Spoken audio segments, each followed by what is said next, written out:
out on patrol.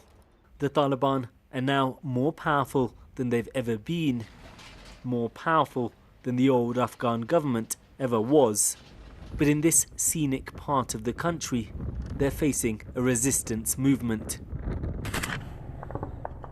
A small band of guerrillas, led by former army soldiers, is launching attacks here in Andarab, as well as in neighbouring Panjshir province, where they recently managed to bring down a Taliban helicopter. It's hard to get a sense of the true scale of the fighting. The resistance exaggerate their strength, whilst the Taliban outright deny their presence. You can see yourself, we only have a small military presence here. There are no problems. I was told of at least one ambush on a Taliban vehicle in this valley. That was a long time ago. We carried out some operations in the mountains, and now there is nothing. Elsewhere in this province, resistance fighters managed to take over a Taliban military post, pulling down their flag. But when we visit Andarab, they're the ones in charge. From what we've seen, the Taliban are in firm control of the territory here. That's presumably why they're happy for us to have visited. But they're also accused of committing serious human rights abuses in trying to stamp out this resistance movement.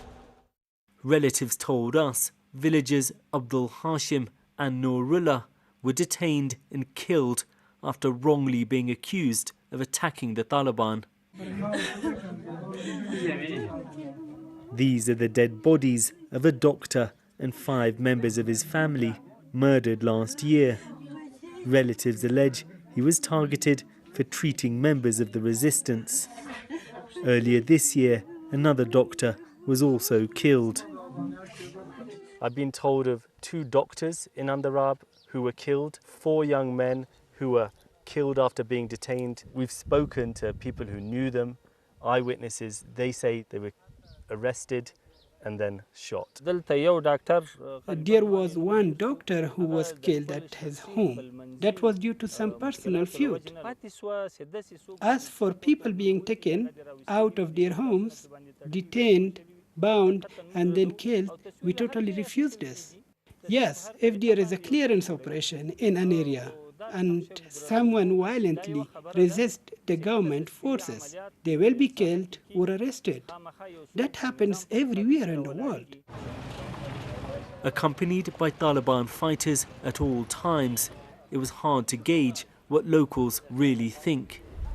Many we contacted secretly strongly opposed the Taliban, but some also criticized the resistance forces.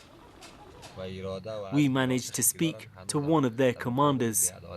Surely there's no actual chance of you defeating the Taliban, so what's the point in continuing the violence?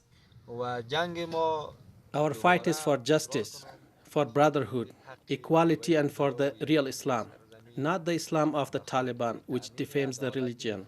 Our fight is for the rights of our sisters. The Prophet Muhammad said education is compulsory for both men and women.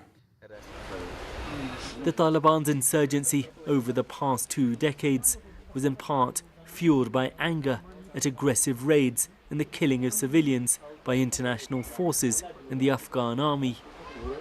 Here in Andarab and the surrounding areas, despite recruiting some locals, many see the Taliban as outsiders, and they risk repeating the same mistakes as their old opponents.